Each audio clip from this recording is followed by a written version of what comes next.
Hello, car modelers. If you saw my last video, you'll recall that I had just gotten back into the model room to do some work after an absence because of a back problem I'd had. Well, that was 3 weeks ago. And yeah, I kind of had a relapse of that problem, but I'm better now, thank you. And going to get back in here and do some work. I want to bring you all up to speed on what's going on. Welcome back again to the model room.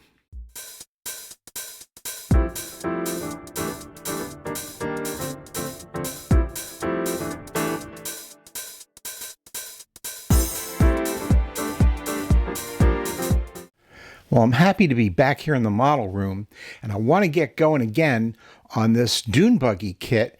This was supposed to be my entry in Woody's Scale Model Garage Rock and Roll on Wheels group build, but unfortunately that ended on the 4th of July, and kind of being out of the model room for a month and a half, I didn't get to finish it. The good news is that Dave over at Woody's is running the group build again. It's going to be Rock and Roll on Wheels 2026. And it starts July 5th and it runs till March 1st. So I've got an opportunity to get this in under that group build, and I'm going to do that. This is going to be my priority right now for working in the model room. There is a video on this that I did previously, and I put a link to the song that it belongs to. I'll put it again. It's called Dune Buggy. You may think it's a little weird, but if you listen to it a couple times, you may start to like it. In any case, this is the Barris T-Buggy with no top, and it's got the front end from the Myers-Manx. So you take that off. I modeled it, basically the paint scheme, after this Manx Dune Buggy. I want to do something a little different from a Manx, but I like this paint scheme. So I have managed to get the paint on this. This is just, to me, a rattle can silver paint. I think it's silver leaf, and it went on very well. I've got to do a little spot on the bottom where I had the paint stick attached to it, but it's fine. And then the blue will also go on, and that will be a rattle can from Tamiya as well. I did work on the chassis and the engine. I've shown this before. This is the 4-cylinder Corvair engine. I like this. That's kind of one of the reasons I picked this kit. This is a really cool engine, 6 cylinders. The engine is kind of structurally connected to the chassis and the frame, and it's all fiddly. You almost would think this was a Revell kit, not an AMT, but those attachment points are minuscule, and this whole thing is really put together with two-part epoxy and pins, and I added some reinforcement on the front, but by the grace of God, all 4 wheels actually touch the ground. So that's great. Here's the tires. I've shown these before. They're from Texas 3D Custom. They're soft. They come in black. I love them. I think they're terrific. They're going to go good on this build. Here are the wheels. Now, I cut the wheels, cut the rims off so they remain chrome.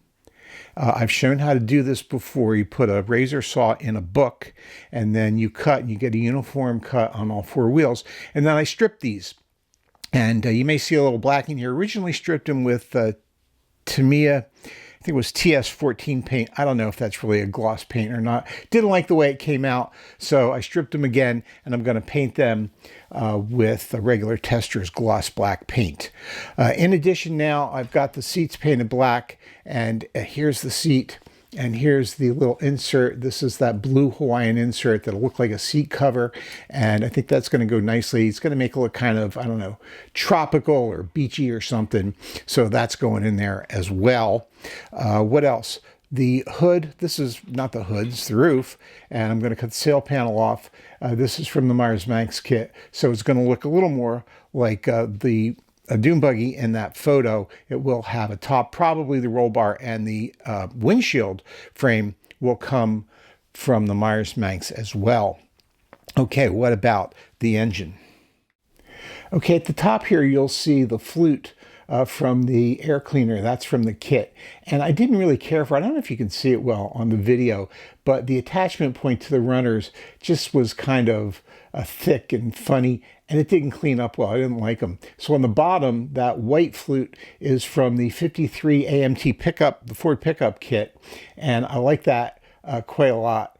So I decided I'm going to use those instead. I haven't quite cleaned all the sprue off of them, but it's going to be easier than the ones from the Dune Buggy kit.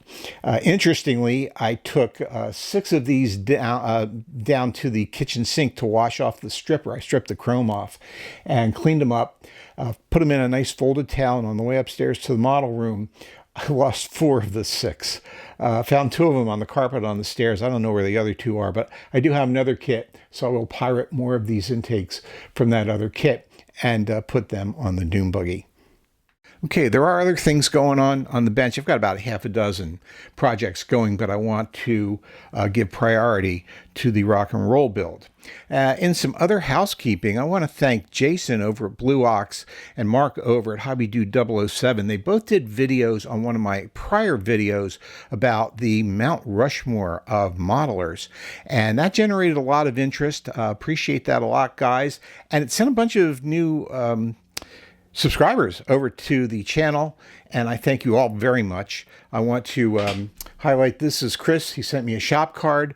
Thanks very much. Put a link to his channel below, and appreciate that. And the kind words on the back. This card goes in with all the others, so thank you very much, Chris. I'm a little late saying this, but it's been like 6 weeks, and I've done basically one video that was a minute and a half in all that time. So I'm back at it now, starting up again, and I want to show this for Chris. One other thing, right now over at Model Car Muse, Doug Whyte is doing a 4-part series on the International Model Car Builders Museum. I've been there many times, and I think this is going to be a great series. Part 1, I'll put a link below. Part 1 is out now. And thanks to Doug. Doug was very kind. He included me in that first part of the video.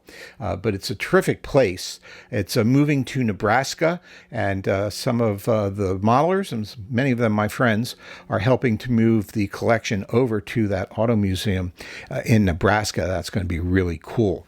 And finally, if you're not a patron of Doug's channel, Model Car Muse, you might want to consider it. I showed you how I cut those wheels, and, you know, I'm going to make a black center on them. Here's one of the wheels that I'm using.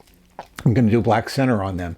Doug, in his latest Patreon video, has done the same thing. Of course, he used his lathe. I don't have a lathe. He used his lathe to cut the wheel, so he gets a very exact cut on each wheel. And he also has some kind of I think a powder or something that makes them look very metallic, very real. So go over to Doug's channel, sign up to be a patron, and get a look at some of the great work he does. One of the best modelers you'll ever see. He has great ideas. He has great technique. Doug is a wonderful guy, and that's a place you should go. Okay, more stuff coming up and more videos. This is just a start. Again, thank you for coming back, and we'll see you next time.